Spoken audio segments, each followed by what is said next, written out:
ஆனி மாதத்தின் சிறப்பு நிகழ்வுகள். தமிழ் மாதத்தின் முதல் மாதம் சித்திரை. முருகப்பெருமான் அவதரித்த மாதம் வைகாசி. இப்படி ஒவ்வொரு மாதத்திற்கும் ஒவ்வொரு சிறப்புகள் இருக்கிறது. அதனை அடுத்து ஆனி மாதத்தில் நடைபெறும் சிறப்பு நிகழ்வுகள் பற்றி அறிந்து கொள்வோம். ஆனி சிறப்பு.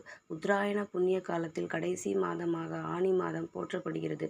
இம்மாதம் உத்திர நட்சத்திரத்தன்று அனைத்து சிவ ஆலயங்களிலும் நடராஜர் பெருமானுக்கு திருமஞ்சனம் நடைபெறும். அதேபோன்று கேட்டை நட்சத்திரத்தன்று ஸ்ரீரங்கர் திருத்தலத்தில் திருமஞ்சனம் எனப்படும் ஜோஷ்டாபிஷேகம் நடைபெறுவது வழக்கம். ஆனி மாத பௌர்ணமி அன்று திருச்சியில் மேற்கூரை இல்லாமல் திறந்தவெளி கருவறையில் காட்சியளிக்கும் ஸ்ரீ வெக்காளி அம்மனுக்கு மாம்பழங்களால் அபிஷேகம் நடைபெறுவது சிறப்பாகும்.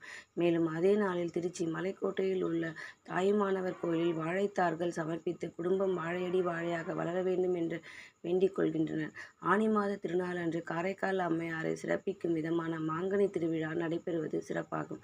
மேலும் ஆனி மாத பௌர்ணமி அன்று தெப்பத் திருவிழாவானது மிகவும் சிறப்பாக நடைபெறும். அதிலும் மன்னார்குடி திருத்தலத்தில் அமைந்துள்ள ஸ்ரீ ராஜகோபால சுவாமி கோயிலுக்கு தீர்த்த குளத்தில் தெப்பத் திருவிழா நடைபெறுவது சிறப்பு ஆகும்.